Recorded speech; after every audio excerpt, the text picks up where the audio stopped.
Hello students, आज जिस topic के बारे में हम लोग डिस्कस करेंगे या जिस टॉपिक के बारे में मैं आपको इन्फॉर्म करूंगा वो कई सारे स्टूडेंट्स के दिमाग में कई सारे डिफरेंट काइंड ऑफ क्वेश्चंस होते हैं और स्पेशली वो स्टेट बोर्ड एग्जाम्स जैसे Bihar board, MP board, UP boards, क्योंकि जो बोर्ड्स हैं, जो स्टेट लेवल बोर्ड्स हैं, उनके यहाँ पे लोगों को यही नहीं पता होता कि हमें आगे अपने फ्यूचर में क्या करना है।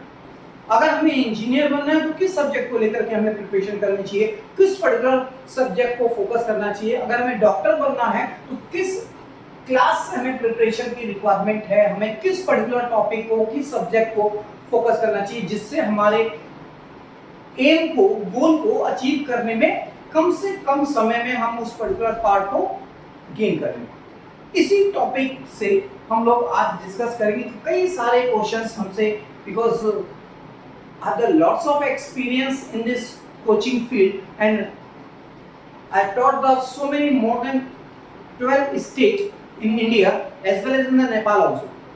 तो मैं कई सारे डिफरेंट स्टेट में पढ़ा चुका हूँ और कई सारे जगह पे पढ़ा चुका हूँ, कई सारे ब्रांड इंस्टीट्यूट में पढ़ा चुका हूँ। वहाँ पे जो लोअर लेवल के बच्चे होते हैं, जो स्टेट बोर्ड के बच्चे होते हैं, उनके पास वो अपने आप को थोड़ा बैकफुट पर मान के चलते हैं। और जो इंग्लिश मीडियम के बच्चे होते हैं, भले ही वो रिजल्ट ना दें, लेकिन वो अपने आप को समझते हैं कि हम ज्यादा एजुकेटेड हैं। ऐसा नहीं है।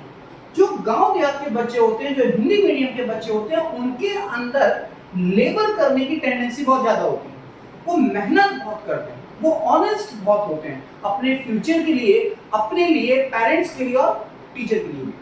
तो आज जिस पर्टिकुलर कोई टॉपिक नहीं है, आज हम लोग उस पर्टिकुलर कोई सब्जेक्ट को लेकर के, किसी टॉपिक को लेकर के आज कोई डिस्कशन नहीं करेंगे। आज केवल मैं बात करूंगा आपसे उस पर्टिकुलर उन कई सारे क्वेश्चंस के रेफरेंस में जो बच्चों के दिमाग में होते हैं। इवन मैं बेसिकली नेपाल में भी पढ़ाया हूँ, काठमांडू वगैरह में भी पढ़ाया हूँ। बहुत फेमस इंस्टीट्यूट है काठमांडू का, दैट इज नेम इंस्टीट्यूट। वहाँ भी कई सारे बच्चों के दिमाग में, जो बच्चे फाउंडेशन में होते हैं, जो डिफरेंट आउटसाइड जगह से आते हैं, गांव देहात से पहुंचते हैं, बस उनको ये पता है कि मुझे इंजीनियर बनना है, उनको ये पता है कि मुझे डॉक्टर बनना है, लेकिन कैसे बनना है, उनको किस पर्टिकुलर सब्जेक्ट को लेना चाहिए 9th 10th में, पर्टिकुलर किस 11th 12th में उनके पास क्या सब्जेक्ट होने चाहिए, वो उन सब्जेक्ट में से किस सब्जेक्ट को मेन फोकस करे कि उनका इजी वे में जल्दी से जल्दी सिलेक्शन हो। तो आज हम लोग उस टॉपिक के बारे में बात करें। तो फर्स्ट ऑफ थिंग, जो बच्चे इंजीनियर और डॉक्टर बनना चाहते हैं, हम लोग बात कर रहे हैं डॉक्टर प्रोफेशन से रिलेटेड। जो आज इस कोविड-19 में कई सारे ऐसे बच्चे होंगे जिन्होंने अपने किसी न किसी रिलेटिव को खोया होगा, किसी न किसी अपने गार्जियन को खोया होगा, पेरेंट्स को खोया होगा, और उनके दिमाग में कहीं ना कहीं एक बात जरूर छुपी होगी कि अगर मैं डॉक्टर होता तो शायद आई सेव द लाइफ, मैं किसी की लाइफ बचा सकता। अगर मुझे आज इंजेक्शन लगाना आया होता तो शायद मैं आप किसी की आज हेल्प कर सकता। तो ऐसे कई सारे डिफरेंट थॉट्स जो हैं वो बच्चों के दिमाग में चल रहे होंगे और बच्चों ने एक अपना गोल बनाया होगा, एक एम बनाया होगा कि मुझे डॉक्टर ही बनना है। तो वो बच्चे जो हिंदी मीडियम्स के हैं, जो डिफरेंट बोर्ड एग्जाम्स में हैं, जैसे आसाम बोर्ड हो गया, आपका बिहार बोर्ड हो गया, एमपी बोर्ड हो गया, इवन महाराष्ट्र बोर्ड में भी कई बच्चे ऐसे होते हैं जो बहुत टैलेंटेड होते हैं, and due to some reason, which में भी द लैंग्वेज और विच में भी हम नॉलेज, उस पॉइंट ऑफ व्यू से वो अपने आप को आगे नहीं लेके आता। तो हम लोग बात करते हैं कि इस डॉक्टर के लिए, इस डॉक्टर प्रोफेशन में अगर आपको पहुंचना है तो सबसे पहले तो आपके पास कई सारे डिफरेंट काइंड्स ऑफ क्वेश्चंस जो हैं उनकी एक एक अगर बात करें तो आपको सबसे पहले इस डॉक्टर प्रोफेशन में आने से पहले अपने 9th 10th लेवल को आपको प्रायर, जिसे हम लोग इन कोचिंग फील्ड हम लोग उस पर्टिकुलर टॉपिक के रेफरेंस में अगर बात करें या उस कोर्स के बारे में बात करें तो उसको हम लोग बोलते हैं pre foundation course. Pre foundation courses, ये वो कोर्सेज होते हैं जो 9th और 10th क्लास स्टूडेंट्स को दिए जाते हैं। ये वो कोर्सेज होते हैं जो 9th और 10th क्लास स्टूडेंट्स ऑप्ट करते हैं, जो बेसिकली प्री फाउंडेशन कोर्सेज होते हैं। वो स्टूडेंट्स जो 9th में हो, जो 10th में हो, उन लोगों को प्री फाउंडेशन कोर्सेज में। अब लोग ये कहते हैं कि 9th-10th क्लास का बच्चा अभी बहुत दूर है, 4 साल का वक्त है, आफ्टर 12th हम लोग डॉक्टर का प्रिपरेशन करते हैं, नीट की प्रिपरेशन करते हैं, जिससे कि लोग डॉक्टर बनते हैं। इस नीट कंपटीशन को जब फाइट करेंगे तब डॉक्टर बनेंगे। इसमें तो 4 इयर्स हैं, अभी तो प्री फाउंडेशन की बात हो रही है। प्री फाउंडेशन, ये फाउंडेशन का बेस है बेसिकली। अगर किसी बच्चे को हम फिजिक्स, केमिस्ट्री, मैथ्स और बायो की बात करें या मैथ और साइंस की बात करें, तो अगर उनके मेन बेसिक टॉपिक्स स्ट्रॉन्ग हो तो उसके लिए ये बनना, डॉक्टर या इंजीनियर बनना बहुत आसान है। उसी के लिए क्या होता है, डॉक्टर या इंजीनियर बनना बहुत आसान होता है। अगर किसी बच्चे को इस प्री फाउंडेशन में उसको क्या अपने टॉपिक पे फोकस करना, मैथ्स पे और साइंस पे, जिसमें 3 टॉपिक्स होंगे, फिजिक्स होगी, केमिस्ट्री होगी और बायो होगी। अगर हम इस पर्टिकुलर प्रोफेशन की बात करें, जिसको बहुत ही एक कहना चाहिए कि नोबल कहना चाहिए एक प्रोफेशन है, उसको हम लोग बोलते हैं डॉक्टर, जिसके लिए नीट क्वालिफाई करना और नीट के लिए हम लोग को 12th पास करना, ये 12th अपीयरिंग इसमें। तो यहाँ पे जो बच्चे प्री फाउंडेशन में होते हैं, 9th-10th में होते हैं, उनकी मैथ्स अच्छी होनी चाहिए। मैथ्स अच्छी होगी तो उसका फिजिक्स अच्छा होगा। अगर उसकी मैथ्स अच्छी होगी, कैलकुलेशंस अच्छी होंगी, उसको ट्रिग्नोमेट्री अच्छी आती होगी, उसको टेबल्स अच्छी होंगी, स्क्वायर रूट्स अच्छे आते होंगे, इंटरेस्ट के जो क्वेश्चंस होते हैं वो सब, तो उसकी मैथ्स से फिजिक्स बड़ी स्ट्रांग है। लेकिन लोग कहते हैं ऐसा जरूरी नहीं है, लेकिन ऐसा है। If in the 9th and 10th class तो आपका मैथ्स का इंटरेस्ट अगर थोड़ा सा भी है एज कंपैरेटिवली अदर्स, अगर मैथ में थोड़ा इंटरेस्ट भी है तो आपका फिजिक्स स्ट्रांग हो सकता है। लेकिन ये जो टॉपिक्स हैं जिसकी बात कर रहे हैं केमिस्ट्री में और बायो में, ये टॉपिक्स तो आपको स्ट्रांग ही करने पड़ेंगे।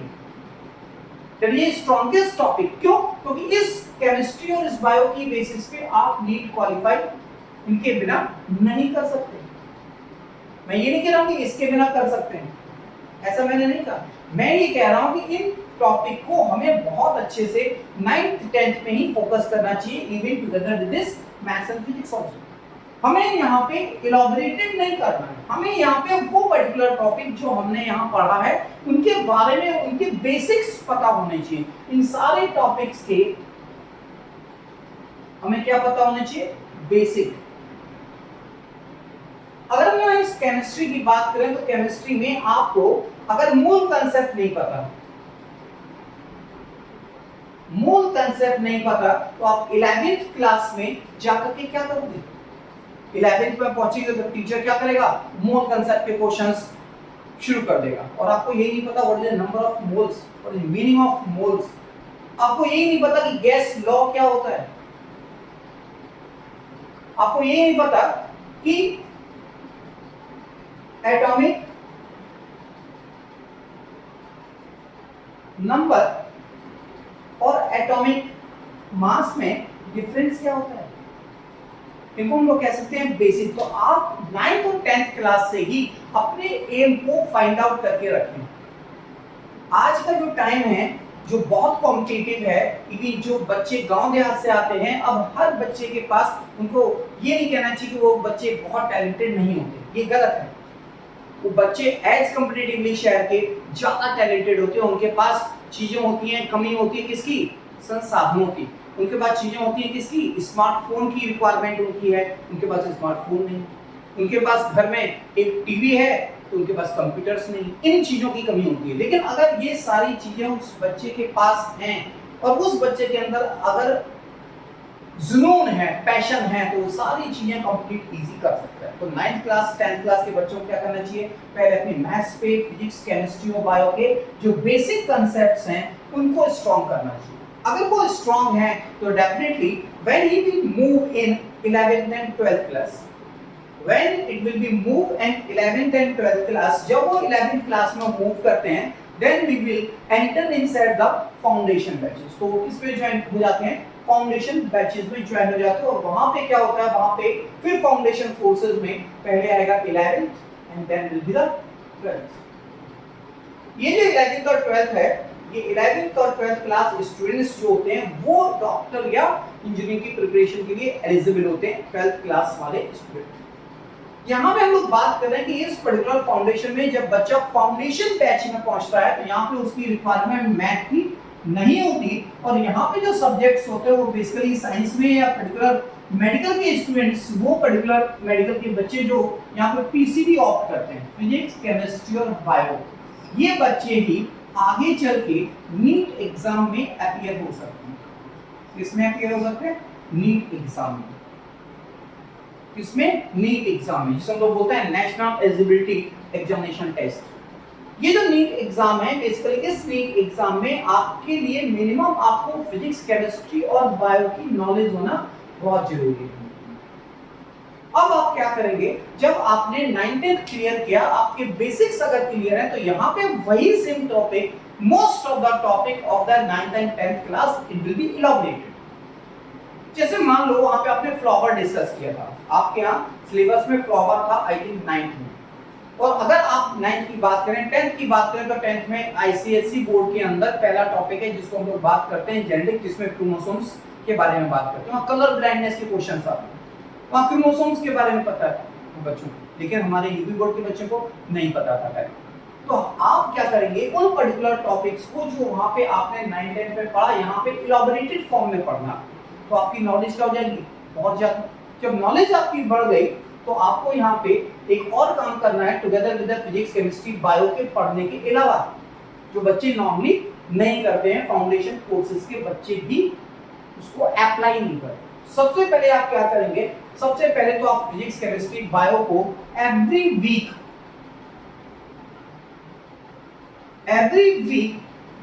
अपना plan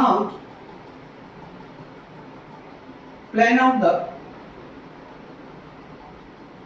daily schedule, plan out the daily schedule. आपको एवरी डे का प्लान आउट शेड्यूल बनाना है कि आप मॉर्निंग में से लेकर के नाइट तक अल्टीमेटली कितना टाइम फोकस कर रहे हैं, आपने किस दिन क्या क्या चीजें पढ़ी, इसको बोलते हैं प्लान आउट। आपको एक कैलेंडर मेंटेन करना पड़ेगा। इस तरीके से आपको अपने कैलेंडर पे, जैसे मान लो जनवरी 1 to 30, 31 ऐसे लिखाओ। तो यहाँ पे जो डेट होगी वो डेट वाइज आपको ये पता होना चाहिए कि हमारा इस डेट से इस डेट तक ये जो टॉपिक है ये कंप्लीट करना है। दूसरी सबसे इंपॉर्टेंट चीज है जो आपके दिमाग में हर समय रहनी चाहिए, वो ये कि यहाँ पे जो नीट को क्वालिफाई करना है उसके लिए एवरी स्टूडेंट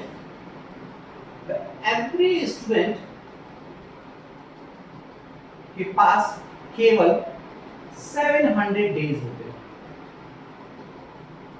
अप्रोक्सीमेट 700 डेज होते हैं हर किसी स्टूडेंट्स के पास नीट क्वालिफाई करने के लिए। जब आप 10th क्लास पास करके 11th में आते हो और अगर आपने इस 11th फाउंडेशन कोर्स को ज्वाइन किया है कहीं पे, तो इस पर्टिकुलर कोर्स की इंपॉर्टेंस होती है कि आपको 11th क्लास में 12th क्लास में जो मिलेंगे डेज वो मिलेंगे मैक्सिमम 700 डेज।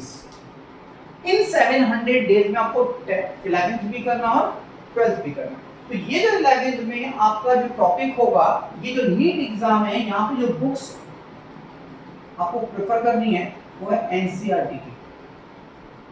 ये जो एनसीईआरटी की बुक्स है, ये एनसीईआरटी बेस्ड सारे के सारे टॉपिक आपको पढ़ने हैं, चाहे आप किसी भी बोर्ड से हो, आपको फॉलो करनी है एनसीईआरटी। आप जब ये एनसीईआरटी फॉलो करोगे तो यहाँ पे फिजिक्स केमिस्ट्री बायो में जो भी चीजें होंगी वो आपको प्रॉपर वे में उनको एवरीडे चेकआउट करना पड़ेगा। आपको एवरीडे उनको फोकस करना पड़ेगा। आपको अपना एक शेड्यूल बनाना होगा, आपको अपना एक टाइम टेबल बनाना होगा कि आपके पास ये जो 7 डेज हैं, Monday, Tuesday, Wednesday, Thursday, Friday and Saturday and Sunday also. Sunday means not फंडे, ये संडे फंडे करने के लिए नहीं है, बिकॉज ऑफ 700 डेज ओनली। 2 साल की मेहनत है, अगर इस 2 साल में आपने मेहनत कर ली तो आप क्या बन जाएंगे? डॉक्टर। और अगर आपने 2 साल मेहनत नहीं की तो शायद में भी आप कंपाउंडर बन जाए, नर्स बन जाए और कुछ बन जाए, लेकिन अगर आपने 2 साल मेहनत कर ली क्या बन जाएंगे? डॉक्टर। डॉक्टर। तो आप लोगों को अगर डॉक्टर बनना है तो आपको क्या करना चाहिए, सबसे पहले तो अपने आप के 9 10 के सब्जेक्ट को, बेसिक कंसेप्ट को बहुत अच्छे से क्लियर करना चाहिए। दूसरा, when you appear in the 11th class, तो आपको 11th क्लास में क्या करना है, फिजिक्स केमिस्ट्री और बायो के सबसे पहले टॉपिक को पढ़ने के साथ अपना एक टाइम टेबल बनाना है कि अगर आपने यहाँ पे, हम बात कर रहे हैं उन बच्चों की जो लोग नो स्कूल, वो स्कूल नहीं जाते, बस कोचिंग करते हैं, उनकी स्कूल एक्टिविटीज कुछ नहीं है, वो कोचिंग करते हैं, because they are more serious for your aim. कि जो डॉक्टर बनना है, कि डॉक्टर इजी नहीं है, बिकॉज डॉक्टर क्या है, जस्ट लाइक ए गॉड। आपने अपने इस कोविड में 2 साल के अंदर देखा कि अगर वो डॉक्टर है, अच्छा है, उसने कुछ मेहनत की है, लोगों के लिए कुछ सीखा है, कुछ किया है, तो डेफिनेटली वो क्या है, गॉड ही तो है। You can save the life of this person, आप सेव कर सकते हैं। तो यहाँ पे जब डॉक्टर बनना है, तो डॉक्टर बनने के लिए आपको 700 डेज आपको क्या करना है, टाइम टेबल बनाना है। और संडे का मतलब है only revision, test, revision, test and test series. Test और टेस्ट सीरीज में अंतर होता है, एक होता है क्लास टेस्ट, इनडायरेक्टली आप कह सकते हैं क्लास टेस्ट की बात। जब आपका टॉपिक है, जब आपके ये जो सब्जेक्ट हैं, जब ये थोड़े से मूव कर जाते हैं, 2-3 महीने 4 महीने हो जाते हैं, तो every institute open the test series. ये सब इंस्टीट्यूट अपनी टेस्ट सीरीज ओपन करते हैं, जिसमें सारे क्लास टेस्ट के बाद कुछ कंबाइंड टॉपिक के टेस्ट होते हैं, जिसमें फिजिक्स के भी, केमिस्ट्री के भी, बायो के भी टेस्ट इंक्लूड, एक पेपर होता है। And all these test are based on NEET. ये जो एनसीईआरटी बुक जो है, इनको आपको फॉलो करना है। दूसरा, आपको टेस्ट देने, टेस्ट से पीछे नहीं हटना, चाहे वो टेस्ट क्लास टेस्ट हो और चाहे वो टेस्ट सीरीज का टेस्ट हो। वो बच्चे जो टेस्ट सीरीज नहीं देते हैं, उनके नंबर्स, या जो बच्चे क्लास टेस्ट नहीं देते हैं, उनके नंबर्स लेस देन, कह सकते हैं लेस देन 60% रहते हैं, या approximate less than equal to 60% रहते हैं। और वो बच्चे जो टेस्ट देते हैं, उनके मार्क्स अगर इस टेस्ट के अंदर, क्लास टेस्ट के अंदर, if they attain 75 to 85% marks, अगर वो 75 to 80% मार्क्स अटेन करते हैं, तो उनका नीट में चांस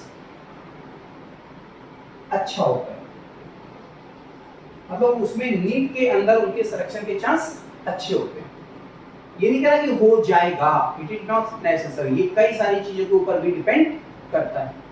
तो लेकिन अगर आपके मार्क्स इस पर्टिकुलर टेस्ट में 75 to 80% आ गए, तो आप नीट में आपके चांसेस बढ़ जाएंगे। तो आपको करना क्या है कि एवरीडे आपका जो भी टॉपिक चल रहा होगा, फिजिक्स में, केमिस्ट्री में, बायो में, ठीक, उन सब टॉपिक के बारे में आपको यहाँ पे प्रॉपर्ली डिस्कस करके अपने नोट्स को प्रिपेयर करना। ओके, दूसरी चीज ये कि जो फाउंडेशन कोर्स है, इस फाउंडेशन कोर्स की अगर हम लोग और बात करें, तो यहाँ पे हम लोगों को कई सारे ऐसे स्टूडेंट्स भी होते हैं जिनको ये नहीं पता है कि इस फाउंडेशन कोर्स में जो हमने 11th किया, 12th किया, इस 11th और 12th में, इस फाउंडेशन कोर्स में फिजिक्स में, केमिस्ट्री में और बायो में, अगर हम बात करें वो स्टूडेंट्स जो नीट के लिए प्रिपरेशन कर रहे हैं, नीट प्लस फाउंडेशन की जो प्रिपरेशन कर रहे हैं, वहां पे फिजिक्स, केमिस्ट्री एंड बायो, ये 3 सब्जेक्ट हैं। इन तीनों सब्जेक्ट के जो क्वेश्चंस होते हैं नीट में, जो टोटल नंबर ऑफ क्वेश्चन आते हैं, फिजिक्स में 45, केमिस्ट्री में 45 और बायो में 90 क्वेश्चंस होते हैं। टोटल 180 क्वेश्चंस होते हैं, और यहां पे नेगेटिव मार्किंग हुई होती है, यहां पे नेगेटिव मार्किंग हुई। अगर आपने एक क्वेश्चन छोड़ा, ठीक, जो उसके 4 मार्क्स आपको मिलने थे उसमें से 1 माइनस हो जाएगा। 4 मार्क्स तो जाएंगे ही जाएंगे, क्योंकि तो आपने सॉल्व नहीं किया, -1 और हो जाएगा। ओके, यहाँ पे एक और बात करते हैं कि ये जो बेसिकली फिजिक्स केमिस्ट्री बायो में जो ये क्वेश्चंस आएंगे, इनकी आपको करना क्या है। सबसे पहले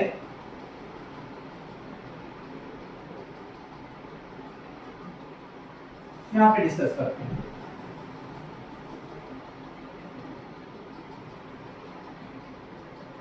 यू विल बी ऑनेस्ट। सबसे पहले तो गांठ बांधी कि आपको क्या रहना है, ऑनेस्ट रहना पड़ेगा। अगर आप ऑनेस्ट हैं, किसके साथ ऑनेस्ट हैं? टीचर के साथ, बुक्स के साथ,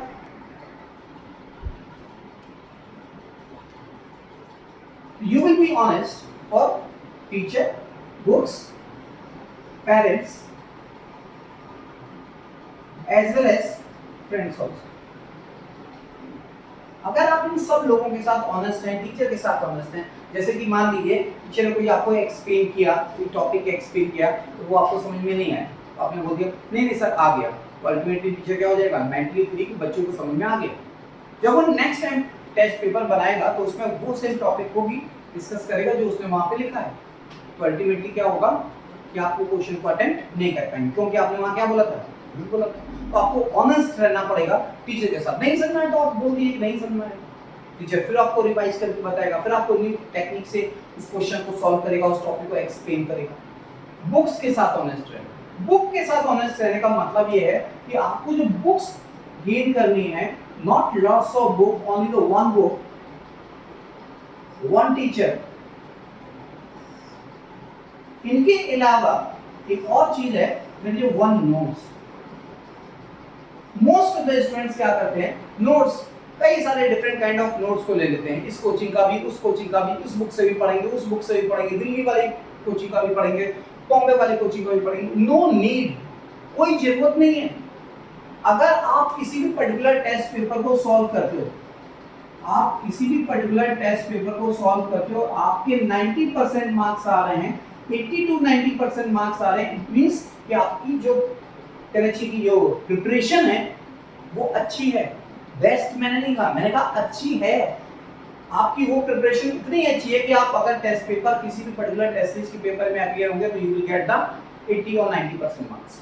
तो आपको सबसे पहले क्या करना है, अपने डाउट्स रिमूव करने हैं। आपको फोकस करना है कि जो टीचर है उसको, आपको अगर वो टीचर की बात कही हुई आपको समझ में आती है तो you can not change the teacher. आपको अपने टीचर पे क्या करना पड़ेगा, ट्रस्ट करना पड़ेगा। ऑनेस्टली आपको अपने टीचर पे ट्रस्ट करना पड़ेगा। एक सब्जेक्ट के लिए एक टीचर अगर है तो आप उस सब्जेक्ट में किसी दूसरे टीचर के नोट्स, दूसरे टीचर के वीडियोस, दूसरे टीचर के क्लासेस ज्वाइन करने का कोई मतलब नहीं। Okay, you will follow the one teacher. दूसरी बात बुक्स की, कई सारे बच्चे क्या होते हैं, कई सारी बुक्स, 4-5 बुक्स खरीद लेते हैं, जो उनके सीनियर्स बोलते हैं वो भी खरीद लेते हैं, जो टीचर बोलते हैं वो भी खरीद लेते हैं, कई सारी बुक्स खरीद लेते हैं, लेकिन रियलिटी ये है कि उनके क्वेश्चंस ही सॉल्व नहीं हो पाते। तो यहाँ पे करना क्या है, आपको केवल एक बुक खरीदनी है, और वो बुक खरीदनी है जो किसके बेस्ड हो, एनसीईआरटी पैटर्न पे बेस्ड हो। वो बुक जो एनसीईआरटी पैटर्न पे बेस होगी, वही एक बुक आपको लेकर के फॉलो करनी है, उसी से आपको क्वेश्चंस लगाने हैं। एनसीईआरटी पैटर्न की बात, एनसीईआरटी तो लेनी लेनी है, उसके अलावा एनसीईआरटी पैटर्न की बुक भी लेनी है। तो ये बात हुई वन नोट्स, जो आपको क्लास के अंदर, कोचिंग के अंदर जो नोट्स आपको दिए जाते हैं वो एक कंबाइंड पेपर पे आपको प्रॉपर वे में अपने नोट्स खुद बनाने चाहिए, लिखना चाहिए। अगर आप लिखते हैं, बनाते हैं, फिगर बनाते हो तो आपके हाथ और आंख दोनों काम करते हैं, आपकी मेमोरी क्या होती है और शार्प होती है। तो आपको नोट्स, सिंगल नोट्स फॉलो करने हैं, एक ही बुक फॉलो करनी है और एक ही टीचर को फॉलो करना है। अगर आप मोर देन वन टीचर को सुनेंगे, मोर देन वन टीचर के नोट्स देखेंगे तो यू विल बी कंफ्यूज्ड, आप कंफ्यूज हो जाओगे। जब आप कंफ्यूज हो जाओगे तो स्टडी क्या होगी, इफेक्टिव। क्यों? क्योंकि आपके 700 दिन थे, आपने 100 दिन तो निकाल दिए उसमें कंफ्यूजन में कि फलाना सर से केमिस्ट्री पढ़े, फलाने सर से फिजिक्स पढ़े या फलाने सर से बायो पढ़े। अगर आपको किसी भी टीचर का बायो, फिजिक्स, केमिस्ट्री समझ में आता है तो वो आपका ट्रस्ट होना चाहिए उस टीचर पे, और आपको अगर ट्रस्ट है तो आपका टीचर आपको उस पर्टिकुलर नीड के पॉइंट ऑफ व्यू से आपको सिलेक्शन दिलाएगा, अगर आप उनकी कही हुई बातों को फॉलो करते हैं। दूसरी चीज, पेरेंट्स को, आप पेरेंट्स के साथ ऑनेस्ट होना बहुत जरूरी है, क्योंकि सबसे बड़ी जो चीज है वो है ऑनेस्टली विद पेरेंट्स। अगर पेरेंट्स ने आपको यहाँ भेजा है, शहर के बाहर भेजा है, कोचिंग के लिए भेजा है, तो लॉट्स ऑफ मनी वो खर्च करते हैं आपके ऊपर just for getting your aim, आपको डॉक्टर बनाने के लिए लॉट्स ऑफ मनी वो आपको देते हैं। कई सारे कर्ज से आपको क्या चाहिए, पैसा ला करके जमीन, कई बच्चे ऐसे होते हैं जिनके माँ बाप अपनी जमीन बेच देते हैं, अपना घर बेच देते हैं बच्चे को डॉक्टर बनाने, और बच्चे क्या करते हैं, जैसे ही शहर में आते हैं सबसे पहले खरीदते हैं कपड़े, फिर जूते, फिर मोबाइल। क्यों? क्योंकि उसके बगल में जो स्टूडेंट बैठा है, लड़की बैठी हो, क्या है, कोई गरीब लड़का तो मोबाइल भी नहीं अच्छा है। बेसिकली क्या है, आपको अपने पेरेंट्स के लिए क्या होना चाहिए, ऑनेस्ट होना चाहिए। आप अपने पेरेंट्स को साफ साफ बताएंगे कि मुझे केवल इतनी रिक्वायरमेंट है कि मेरी कोचिंग की फीस कंप्लीट हो जाए, मुझे इतनी रिक्वायरमेंट है कि मेरी पेपर, कॉपी, बुक्स ये सब मैनेज है, नॉट एनफ मनी। जो बच्चों के अंदर जुनून होता है, जिनको पढ़ना है, जिनको स्टडी करनी है, उनके लिए सब कुछ मिलता है। सब कुछ मिलता का मतलब सारे लोग उसकी हेल्प करने को तैयार हैं, लेकिन हम लोग भी उसकी हेल्प करते हैं। दूसरी चीज, फ्रेंड्स। ये जो फ्रेंड्स वर्ड है ये बहुत इफेक्ट करता है आपकी सक्सेस को, क्योंकि आप अगर अपने गांव के यहाँ से बाहर आए हैं तो आपके साथ ना तो आपके पेरेंट्स हैं, और आपके साथ टीचर्स भी बहुत ज्यादा देर तक नहीं रहते। वो 1 class, 2 class, 3 class, hardly 2 to 6 hours, 8 hours आपके साथ रहेंगे। लेकिन उसके बाद जहां आप रहते हो, जिस रूम में आप रहते हो, वहां हैं कौन लोग, फ्रेंड्स। अगर ये फ्रेंड्स आपके एमबीए की प्रिपरेशन करते हैं, एसएससी की प्रिपरेशन करते हैं, आईएएस की प्रिपरेशन करते हैं, अदर एग्जाम्स की प्रिपरेशन करते हैं, तो यह आपकी सक्सेस के लिए अच्छे नहीं है, ये आपकी सक्सेस में मोस्टली हेल्प नहीं करते। मेरी बात को समझिएगा, ऐसा नहीं कहा कि नहीं कर सकते, कर सकते हैं लेकिन करते नहीं हैं, क्योंकि ये फ्रेंड्स हैं। और इन फ्रेंड्स से आप क्या करेंगे, अगर आपकी फ्रेंडशिप इस तरीके के लोगों के जगह, अगर आपकी फ्रेंडशिप इस particular 11th 12th PCB group के बच्चों के साथ है, या उस बच्चे के साथ है जो डॉक्टर ऑलरेडी है, या वो सीनियर स्टूडेंट है जो इस 12th पास स्टूडेंट है, 12th पास है और सीरियस है, उसके टेस्ट में लगभग 70 to 80% मार्क्स आते हैं, उस बच्चे के साथ अगर आप रहते हो तो definitely you will get more easily towards move towards the success. आप इस सक्सेस की तरफ बहुत आसानी से मूव कर सकते हैं। मेरी बात समझ में आ गई होगी कि मैंने ये कहा कि सबसे पहले आपके पेरेंट्स के साथ आपको ऑनेस्ट रहना है, अपने टीचर के साथ ऑनेस्ट रहना है, और अपने फ्रेंड्स के साथ ऑनेस्ट। फ्रेंड के साथ आपको कंपटीशन तो रखना है, जेलस नहीं रखना। आपका फ्रेंड आपकी हेल्प कर सकता है, आप उसकी हेल्प कर सकते हो, उससे आप फिजिक्स डिस्कस करिए, केमिस्ट्री डिस्कस करिए, you will just discuss with the bio. कई सारे ऐसे टॉपिक्स हैं जिनमें आप डिस्कस कर सकते हो, और डिस्कस करेंगे तो आपकी मेमोरी शार्प होगी, आपका रिवीजन होगा, जो बच्चे नॉर्मली कुछ बच्चे नहीं करते हैं, स्पेशली हिंदी मीडियम वाले बच्चे बिल्कुल नहीं करते, या अदर स्टेट के बच्चे भी डिस्कशन नहीं करते। पहले साल तो वो लोग पहले कुछ महीने, 5-6 महीने, 2 महीने, 3 महीने, तो उनको ये सोचने में लगता है ये जो सब बातें हो रही हैं ये सब हैं क्या। हमारे स्कूल में तो टीचर ने बताया ही नहीं था कि फ्लावर को हम लोग एक्टिनोमॉर्फिक और ज़ाइगोमॉर्फिक भी बोलते हैं, फ्लावर बाइसेक्सुअल और मोनोक्लाइनस और डाइक्लाइनस भी होता है। तो ऐसे कई सारे टर्म्स हैं, ऐसी कई सारी बातें हैं जो आपके 11th और 12th में नहीं टीचर पढ़ाता। तो आपको फोकस करना है इन पर्टिकुलर टॉपिक के रेफरेंस में। और जो मैंने यहाँ पे आपको बात बताई, फर्दर मैं एक बार रिपीट करूंगा कि यहाँ पे इस पर्टिकुलर नीट के एग्जाम को क्वालिफाई करने के लिए और आपको सक्सेस गेन करने के लिए सबसे पहले क्या करना चाहिए, टाइम मैनेजमेंट। टाइम मैनेजमेंट, अपनी स्टडी के अकॉर्डिंग अपने टाइम को मैनेज करना चाहिए, क्लास को मैनेज करना चाहिए। दूसरा, आपको रिवीजन स्ट्रेटजी फास्ट यूज करनी चाहिए, by flow chart, by tables, by short note. इसे आप रिवीजन जरूर करेंगे। अगर आप रिवीजन करते हो वीकली तो आपकी स्टडी बेस्ट। इस स्टडी को बेस्ट करने के लिए एक और टाइम है, एक और बात है, that is a question. Every day minimum 10 to 20 questions, आप 10 क्वेश्चंस की भी अगर बात करें तो मिनिमम 10 क्वेश्चंस पर डे आपको करना है। मीन्स 10 क्वेश्चन फिजिक्स में, 10 क्वेश्चन केमिस्ट्री में, 10 क्वेश्चन बायो में। आपको बहुत इजी लग रहा होगा, ये बहुत इजी लग रहा होगा, इतने इजी है नहीं। जैसे शुरू में जो लोग जिम जाते हैं और डंबल से, इतने छोटे डंबल से जब करते हैं तो लगता है इतने छोटे से क्या करेंगे, लाओ 50 किलो लाओ। और जो आदमी घट्टा फर्स्ट डे 50 किलो का शुरू करता है तो दूसरे दिन का ये छोटा वाला डंबल भी नहीं हिलता। Getting my point? तो यहाँ पे आपको क्या करना है, एवरीडे मिनिमम 10 क्वेश्चंस डेली करने हैं टिल एग्जाम। जो आपका एग्जाम 2 साल बाद होने वाला उस एग्जाम के लिए एवरीडे 10 क्वेश्चन अगर आप करोगे तो आप कैलकुलेट कर लीजिएगा एटलीस्ट मिनिमम 90 क्वेश्चंस हुए आपके फिजिक्स केमिस्ट्री बायो में। और ये लगभग एक हिसाब से लगभग 1000 क्वेश्चंस होते हैं एक महीने में। और आपको कितने यहाँ 700 डेज मिले, अगर 700 डेज को 1000 से भी डिवाइड करेंगे तो 70,000 क्वेश्चंस हो गए, हुए ना। उन 70,000 क्वेश्चन को सॉल्व करने के बाद का 180 क्वेश्चन नहीं सॉल्व कर सकते? कर सकते हैं, जरूर कर सकते हैं। और वो बच्चे जरूर कर सकते हैं जिनके अंदर क्या होगा, जुनून, जिनके अंदर क्या होगा, कॉन्फिडेंस, जो किसके बिलीव करते होंगे, अपने आप पे बिलीव करेंगे। जो बच्चे अपने आप पे बिलीव करेंगे, इन सारे इंस्ट्रक्शन को फॉलो करेंगे, डेफिनेटली वो नीट क्वालिफाई करेंगे। और नीट क्वालिफाई करने के बाद क्या बन जाएंगे, डॉक्टर, बेस्ट डॉक्टर बनेंगे। और जो बच्चे यहाँ पे प्रिपेयर करके बेस्ट डॉक्टर बनते हैं वो यहाँ भी बेस्ट होते हैं और यहाँ भी बेस्ट होते हैं। अल्टीमेटली वो क्या होते हैं, उनके लिए लोग बोलते हैं कि बहुत अच्छे डॉक्टर हैं, भगवान हमारे लिए। ये जो प्रोफेशन है बिल्कुल इस सोसाइटी का ये नोबल प्रोफेशन है। नोबल प्रोफेशन मीन्स बहुत अच्छा, जिसमें आप किसी भी गरीब से लेकर के और किसी भी बहुत बड़े आदमी की भी मदद कर सकते हैं, उसकी लाइफ को सेव कर।